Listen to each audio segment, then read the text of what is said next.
Viel Spektakel, viele Tore, all das seht ihr in meiner Karriere. Vielleicht auch heute wieder gegen Union zu Hause. Wir sind erst am 6. Spieltag. Gefühlt haben wir schon das Saisonende. Bei unserem Torverhältnis her möchte man meinen, ist die Saison bald schon wieder vorbei. Aber nichts da. Wir sind erst mittendrin hier in der Saison. Wir haben die Champions League nicht gewonnen, aber ein Spiel gewonnen in der Liga-Phase gegen Sevilla. Und heute geht es gegen Union. Die spielen mit Fünferkette. Die sind 17. Vorletzter. Das ist eigentlich ein Sieg für uns auf dem Papier, aber mal gucken, wie es auf dem Feld heute wird. Ein frühes Tor wird uns da wahrscheinlich auf jeden Fall helfen. Zubimendi, guck mal, wie dicht die jetzt schon wieder hinten drin stehen. Vorne steht genau einer. Das ist Puado. Und ansonsten stehen sie alle hinten drin. Tja, aber was willst du machen? Ist wie es ist. Zubimendi. Achtung, Quiroga, lauf mir nicht in den Weg rein. Oh, dann steht da keiner. Weder Ekitike noch sonst irgendeiner, aber Fofana. Fängt den gut ab, Adingra. Usun. Ja, zu optimistisch, aber setzt nach. Sehr, sehr schön gemacht. Wir gewinnen die Zweikämpfe. Und holen den ersten Eckball raus hier gegen Union. Die wieder mit ihren McDonalds-Trikots am Start sind. So, und Fofana. Jetzt bräuchte ich halt Duro, ne? Oder Usun, warte mal. Usun hat doch hier bessere Werte. Machen wir mal mit Usun. Vom Tor weg. Irgendeinen finden wir doch da. Brentwaite zum Beispiel. Und Zubimendi schießt. Nicht nochmal an. Was macht er denn? 5-mal abgefälscht wieder. Boah, hätte er den direkt genommen. Das wäre, glaube ich, gefährlich geworden. Aber er fühlte sich dazu wahrscheinlich nicht bereit. Keine Ahnung. Wahrscheinlich stand die Sonne zu tief oder... Ich weiß es doch nicht. Keine Ahnung. So, schön die Mitte hier zu machen und dann mit Außen. Mit Außen. Mit Kruse über die Außen. Verteidigen. Kral und dann Fofana ist dazwischen. So, Adingra. Bekommt leider den Move nach vorne nicht hin. Warum auch immer. Auch Zubimendi gewinnt den Zweikampf hier nicht. Da können wir noch so dicht am Gegner stehen. Nichts zu machen. Jetzt aber Zubimendi auch mal weggeklärt. Es wird, glaube ich, ein ganz, ganz unangenehmes Spiel hier. Sehr, sehr zermürbendes Spiel, könnte ich mir vorstellen, wenn Union weiterhin so verteidigt, wie sie gerade verteidigen. Wir brauchen halt mal den Flaschenöffner hier. Dosenöffner. Egal, bei mir ist es die Flasche. Guck mal, wie viel Platz wir haben. Zubimendi, wo ist denn die Verteidigung? Die wollen wohl nicht. Zubimendi! Was ist das denn für ein Tor? Was ist das denn, ey? Ist ja fast von Box zu Box. Der läuft einfach durchs Mittelfeld. Ich weiß nicht, hat er irgendwie zu viel Knoblauch gegessen? Hat er sich eine Woche nicht geduscht oder warum halten die alle Abstand von dem? Das ist ja Wahnsinn. Also gut, deswegen sind die wahrscheinlich auch 17. weil sie so verteidigen, aber das geht normalerweise gar nicht. Egal, Geschenke muss man annehmen. In dem Fall. Und dann ist es vielleicht der berühmt-berüchtigte Flaschenöffner jetzt von mir. Bei mir ist es nicht die Dose, bei mir ist es schon die ganze Flasche. Und jetzt geht das Spiel vielleicht ein bisschen leichter, entspannter von der Hand, so will ich das gar nicht formulieren, aber vielleicht kommen wir in so eine Art kleinen Flow rein. Zumindest für dieses Spiel heute. Würde mich freuen. Karl Usun wieder dazwischen. Der gewinnt in den letzten Spielen ungewöhnlich viele Zweikämpfe, muss ich sagen. Also Can Usun macht das in den Zweikämpfen wirklich richtig gut. Adingra auch. In dem Fall sehr, sehr gut. Wird nicht abgepfiffen. Und jetzt, wer ist da? Wer hilft? Usun hilft. Zubimendi zeigt an, er will nochmal den Ball. Oh, Ekitike. Komm, vor dem Aus. Gut runtergeholt. Jetzt wird es wieder zu eng. Zu kleinlich, aber Zubimendi, der macht das richtig gut. Und das ist das Spiel, was ich mir gewünscht habe, erhofft habe. Eine Führung und sehr, sehr druckvoll, sehr dominant. Aber es fehlt das zweite Tor, wie immer. Usun. Nächste Chance. Also den würde ich mir auch im nächsten Karrieremodus auf jeden Fall holen wollen. Usun nicht, weil er bei Frankfurt ist, sondern auch so. Da war er bei Nürnberg schon der beste Spieler der zweiten Liga. Viele Vorlagen, viele Tore, eine unglaublich gute Technik. Ich glaube, das 1 gegen 1 ist einfach seine Disziplin, aber er muss halt spielen. Das ist das große Problem. Ja, er muss spielen. Er braucht Spielpraxis. Er braucht die, wie sagt man so schön, die Wettkampfserfahrung. Und dann ist ihm, glaube ich, eine große Karriere vorgeschrieben.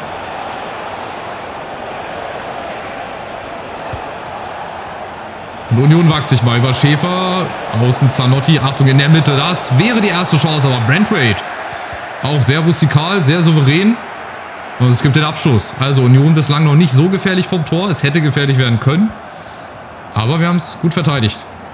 So, Fofana. Wieder Usun, der sich auch ja, oftmals nach hinten fallen lässt, um dann die Lücken zu reißen für unter anderem Fofana und Quiroga.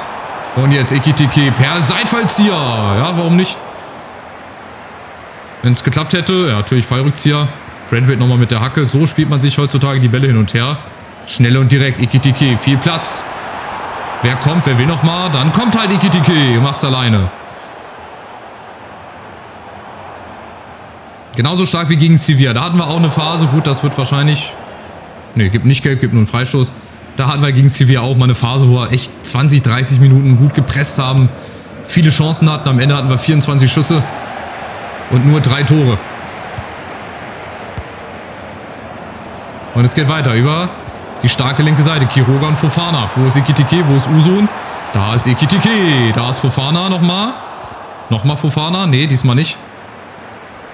Und auch wenn wir da den Ball zum 3. Mal bekommen hätten, da war es dem Gegner dann zu bunt. Oh, aufgepasst. Das war schlecht rausgerückt. Schäfer gegen Quiroga. Müssen wir eigentlich haben. Müssen wir haben. Ja, haben wir. Und dann ist Halbzeit. Nur 1:0. Das ist immer ganz, ganz gefährlich. Solche Spiele, die können auch ganz schnell mal eine andere Wendung nehmen. Aber es ist ein gutes Spiel trotzdem. Es ist eine gute Leistung. Wir haben jetzt schon wieder gefühlt 10 Schüsse. Ja gut, fast 8 Schüsse. Und nur hat eine einzigen. Es ist gut. Eine gute Formation, eine gute Truppe. Fofana hat schon eine 87. Die Verteidigung bis auf Cruz hat auch alle, oder haben auch alle eine 80 vorne. Fofana und Adingra mit ihrer 78. Die hätten eigentlich auch schon über eine 80 locker. Also... ja, da trauert man ab und zu noch mal so ein bisschen hinterher, dass die alte Karriere jetzt leider von heute auf morgen verschwunden ist. Einfach so. Aber wir kommen schon wieder. Erste Chance zu Bimendi. Nee, jetzt bin ich zu kompliziert. Da hätte ich einfach den Abschluss suchen müssen. Da wollte ich es dann doch zu kompliziert machen. Aber wir sind vorne. Adingra. Ekitike wird freigespielt. Ekitike. Das war kein Abseits. Okay. Da dachte ich eher Abseits und habe aus Verlegenheit mal geschossen. Wir brauchen das zweite. Ich kann es nicht oft genug wiederholen. Wir brauchen hier das zweite Tor. Wir machen hier alles Mögliche. Wir gewinnen die Zweikämpfe. Wir spielen richtig gut nach vorne. Das sind wirklich gute Kombinationen hier. Aber es fehlt das zweite Tor. Jetzt vielleicht Adingra. Usun lässt sich fallen. Und jetzt aber. Jetzt ist es soweit. Und Can Usun hat sich das verdient.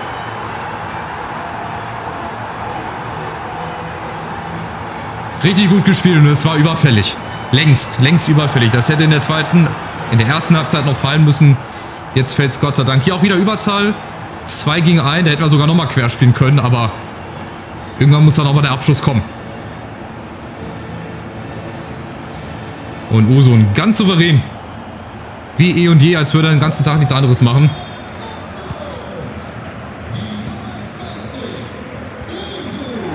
Sehr schön. Und ein 2:0, sehr, sehr beruhigend. Und wieder so ein Gegner, wo du halt gewinnen musst. Wenn du halt Meister werden möchtest. Gerade diese Gegner, die halt nicht so stark sind, die unten mitspielen werden. Achtung. Aber Union ist noch da. Und wenn dann ab und zu mal ein Sieg gegen einen Großen auch bei rumkommt, Leverkusen, Bayern, Dortmund und so weiter, nimmt man das natürlich noch gerne mit. Schön gespielt. Und Adingra macht er alleine. Er macht's alleine. Der Doppelschlag. Und das 3:0. Ah, Kramfor. Auswechslung. Schiri. Wechsel. Und auch wieder hier. Guter Ball in die Tiefe. Und dann... ja, war eigentlich gar keine andere Option dann, ne? Außer den reinzuschieben ins lange Eck. Ja, Union verteidigt das echt schlecht. Also Gott sei Dank für uns verteidigen das so schlecht. Da kann man auch verstehen, warum sie zurzeit 17. sind. Wenn die so offen stehen, wenn die zu Bimendi den roten Teppich ausrollen bei seinem Tor in der ersten Halbzeit. Das überrascht dann nicht. Und es geht ja so weiter. Also ihr seht da Ballverlust auf Ballverlust. Also man sieht und man merkt auch, warum gewisse Teams da nun mal dastehen, wo sie stehen. Ja, aber manchmal spielt auch ein Tabellen 18. einfach wie ein Champions League Aspirant, wo du dir denkst, warum stehen die denn unten drinne? Das Gefühl habe ich jetzt heute nicht. Guckt euch mal an, was macht denn Union, um Gottes Willen? Und die nächste Chance, die steht da fast bei dem Keeper auf der Linie. Also da würde ich verrückt werden. Als Keeper, wenn die so tief hinten drinne stehen.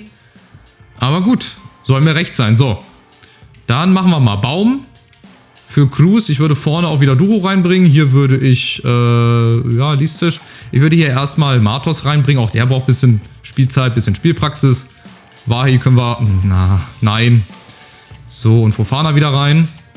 Und dann haben die Collins nochmal. Das ist, glaube ich, der letzte Wechsel. Dass alle frisch und erholt sind. Klar, der Ball muss auch rein, dann hätte sie 4-0 gestanden. Aber alleine, wie tief die hinten drin standen, das hat mich schon sehr, sehr gewundert. So. Duro mit links, von links machen wir. Einfach weggezogen vom Tor. Die kommt eigentlich wieder nicht schlecht, die Ecke. Und jetzt kommt Fofana. Richtig guter erster Kontakt. Und ein schönes Tor. Obendrauf. 4-0. Und ihr seht auch aus so Situationen, da kann man ein Tor machen. Nach einer Ecke. Nach dem Abpraller, da habe ich ja auch immer drauf spekuliert. Hier auf den zweiten Ball. Den nimmt er dann gut mit. Und dann der Abstoß.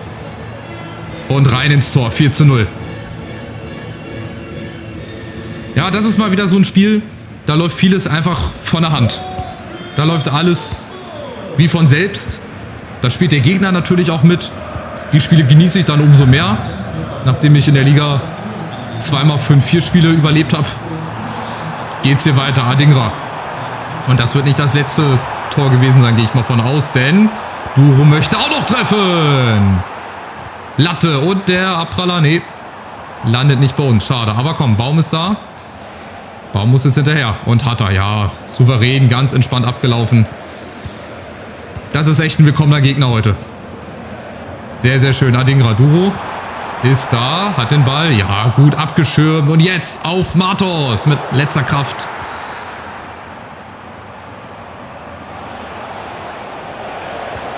Und Union versucht es halt trotzdem, ne? Das ist halt auf der einen Seite gut für uns, auf der anderen Seite weiß ich nicht, ob es so schlau ist aus Sicht von Union. Vielleicht jetzt mal den Laden hinten dicht zu halten, so gut es geht. Und das 4-0 hört sich blöd an, so zu halten. Dass das Torverhältnis nicht noch schlimmer wird. Aber wenn die sich so weit hinten reinstellen, also sorry, das muss ich ja ausnutzen. Das ist ja eine Einladung. So, Baum, sehr schön gutes Stellungsspiel. Hat da vor dem Aus. Und Adingra, Fofana mit dem Doppelpass. Wahi ist da. Oh, Duro, was ist das denn? Da stehe ich ja schon fast im Strafraum. Warum spiele ich denn nochmal quer? Hammer. Also ich stand wirklich schon quasi im Tor. Matos, oben Wahi, jetzt aber Wahi! Wow! Auch der hat offenbar eine gute Schusstechnik. 5-0.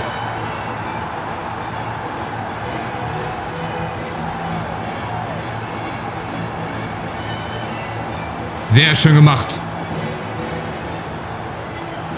Wahi auch, dass er den da so unter die Latte hämmert, hätte ich jetzt nicht unbedingt damit gerechnet. Ich habe eher auf einen Schuss ins lange Eck spekuliert, aber freue mich auch für Wahi. Auch er darf sich zum ersten Mal hier in die Torschützenliste eintragen.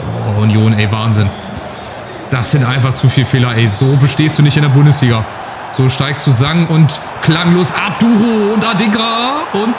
Ach, abseits. Oh, das wäre ein Tor gewesen. Aber ich glaube, das war auch abseits, ne? Ja. Aber ganz knapp. Ja, die Schulter war es. Okay.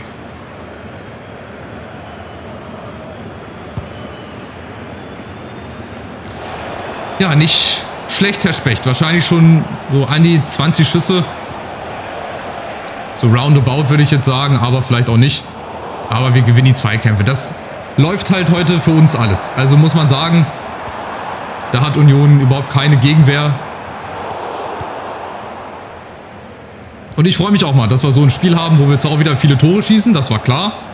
Wie soll es auch anders sein? Aber dass wir auch mal zu 0 spielen. Also bis jetzt, es sind noch 5 Minuten Zeit. Ich möchte das gerne zu 0 spielen. Adingra, Wahi wieder Duro. Komm, der hat auch noch nicht getroffen, oder? Der fehlt noch in der Torschützenliste. Brentwaite auch da. Warum nicht in jedem Spiel so? Da frage ich mich dann immer wieder, warum klappt das jetzt gegen Union? Klar, ist auch wieder ein anderer Gegner. Im nächsten Spiel wird es dann wahrscheinlich wieder ganz anders aussehen. Aber guckt mal, wo die stehen. Die stehen ja an der Eckfahne, wo sie gar nicht stehen sollen. Wo der Ball eigentlich gar nicht ist. Quiroga, Matos. Ah, schade, das war jetzt ein bisschen zu schnell und zu optimistisch. Baum nochmal mit einer Grätsche. Ja, 2 Minuten, das trudelt hier so aus. Also der nächste Sieg in der Liga. Wir bleiben den Bayern auf den Fersen. Vielleicht sind wir ja sogar Tabellenführer. Je nachdem, wie die Bayern gespielt haben. Brandweight. Und dann pfeift er ab. Stark. Im Angriff wahrscheinlich. Das wäre nochmal ein Tor geworden. Könnte ich mir vorstellen. Aber unterm Strich, wie gesagt, ein nie gefährdeter Sieg. Ein entspanntes Spiel. 5-0. Freut mich auch mal, dass ich hier nicht noch mehr graue Haare kriege. Und dann geht's weiter. Und am Ende waren es ganze 18 Schüsse. Leipzig, Leverkusen, Bayern, die gewinnen alle. Okay. Das rückt sich also auch immer mehr und mehr zurecht. Also ich bin sehr froh, weil jetzt kommt wieder ein Spiel, das könnte eventuell ein bisschen schwieriger werden bei Borussia Dortmund. Die sind aber auch nur Achter, also eigentlich gehen wir da als Favorit auf dem Papier ins Spiel. Emre Can in Verteidigung, okay, im Team der Woche. Schauen wir mal, was die so haben. Und wir haben neue Upgrades. Oder neue Scouting-Berichte, so muss ich das ja sagen. Wir gucken mal kurz auf den Gegner hier. Wir haben die letzten 3 Spiele nicht verloren. Spielen mit einer Dreierkette, okay. Mit Brandt, Metscher, Tignaz, Van de Ven, Romero und Emre Can. Das ist auch mal eine Dreierverteidigung. Dazu Maxi Bayer vorne, Boniface auf der Bank. Ogochukwu. Ich glaube nicht, dass die Mannschaft so spielt, wie sie da jetzt aufgezeigt wird. Ich glaube, Boniface spielt von Anfang an. Locatelli, das könnte ich mir vorstellen. Und dass die halt nur Achter sind, wundert mich halt auch bei der Truppe oder bei der Mannschaft hier. Hier, Erinnerung, monatliches Scouting-Update. Gucken wir mal rein. Und zwar fangen wir hier in Deutschland an. Da habe ich ja, ich weiß gar nicht, was ich da gesucht habe. Ich glaube, für überall. Hier, Uwe Roth ist zum Beispiel einer. Ich verpflichte einfach mal, wo ich mir denke, okay, der könnte eventuell was werden. Und alle anderen, die lehne ich ab. Sonst habe ich einfach zu viele in meiner Liste. So, das war Nummer 1. Dann gucken wir mal Nummer 2. Der war in Island, da habe ich mal einen Keeper spaßeshalber gesucht, so einen zweiten Keeper, der wird aber, glaube ich, nichts dabei haben. Mit Isländern kenne ich mich ja eigentlich gut aus. Ich habe auch, ja, eigentlich jeden Isländer, der bei mir war, der hat auch eigentlich immer gebombt. Aber offenbar dieses Mal nicht. Ich meine, man kann nicht immer Glück haben. So ein Brasilianer, da muss auch eigentlich auch mal irgendeiner mit dabei sein, oder? Caio Andrade. Aber gut, nicht jeder Brasilianer ist halt auch gleichzeitig ein großes Fußballtalent, ne? 7800, der ist 13 gewesen, der ist 14, den können wir nochmal mitnehmen. Der hat eigentlich auch einen guten Wert gehabt. So. Und dann geht's also rein im nächsten Part gegen den BVB. Jetzt gucke ich nochmal hier gerade in die Akademie rein. Gut, Bayern hat auch das nächste Spiel gewonnen, das heißt, die sind weiterhin oben, Tabellenführer. Ja, Uwe Roth, den musst du halt ranführen, den musst du wahrscheinlich auch verleihen. Ihn hier, den kannst du auch noch verleihen. Und hier ihn, der ist erst 14, da muss man auch nochmal warten. 1,64, hier so ein abgebrochener Meter. So, also in die Tabelle. Wo sind wir? Hier. Vor Leverkusen, vor Wolfsburg. Stand jetzt wird es ein Zweikampf. Wo, guck mal, 15, 14, 13, 12. Für meinen inneren Monk ist das sehr, sehr gut. 13 Gegentore, 21 geschossen. Und die Bayern momentan das Nonplusultra. Hauen ja alles weg. Unten warten Bremen und Union weiterhin auf ihre ersten Siege. Haben jetzt 13 Gegentore. Die hatten vor dem Spiel weniger Gegentore als wir. Ey, überlegt euch das mal. Union Berlin. Also, nächstes Spiel in Dortmund. Spitzenspiel eigentlich immer. Es sind immer schöne Partien gewesen. Und wir gucken mal, wie das in diesem Spiel wird. Macht's gut, bis zum nächsten Part. Ciao, ciao.